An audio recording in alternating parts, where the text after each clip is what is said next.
The fundamental difficulty now with this transition to zero emissions vehicles is that we don't have energy and power on demand. We have to be very conservative with how we use the energy on the vehicle to create motion or other attributes that the vehicle needs.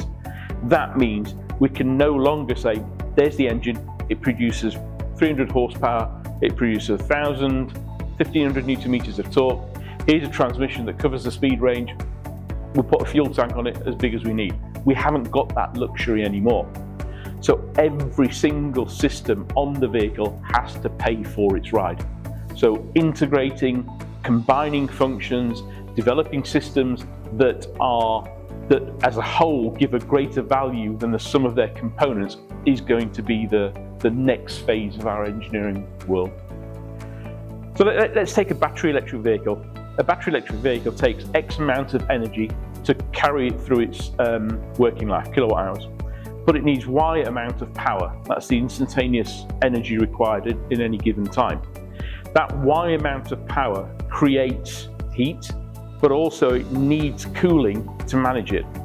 So we have to be intelligent in how we manage that heat rejection and that cooling capacity to not just manage the battery systems, but also the driveline, also the driver's cab, recover as much energy as we can and put that to effective use. And that's what I mean about integrating functionalities across various systems. I think without an integrated approach to heating and cooling, we will just have too much mass that we can't afford, which will limit payload, which will limit duty cycle, and will limit functionality.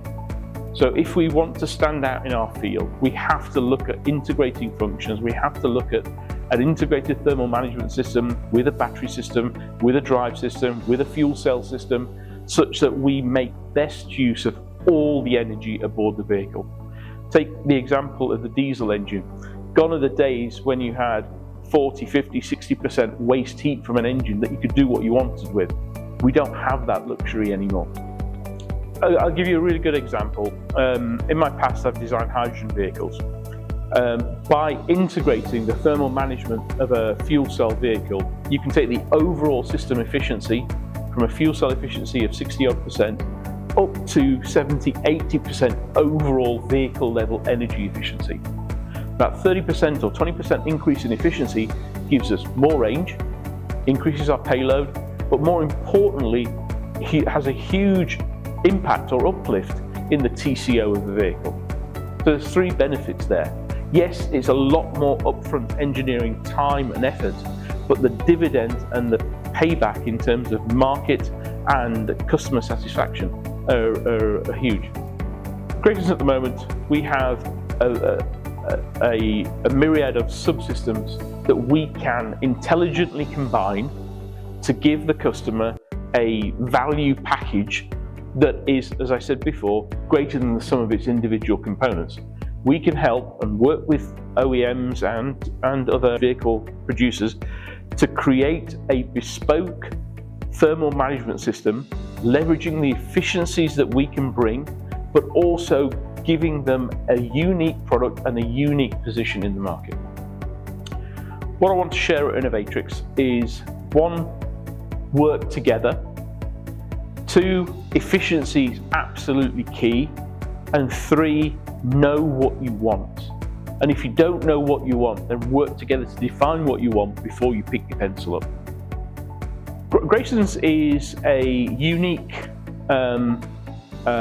business in this sector, in that we have a level of technology that's off the shelf, but more importantly, we have a capability and ability and willingness to adapt that to the customer's requirements.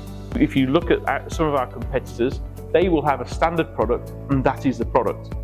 We are more of I would say, an integrated function inside the OEM that delivers heating, cooling and thermal management.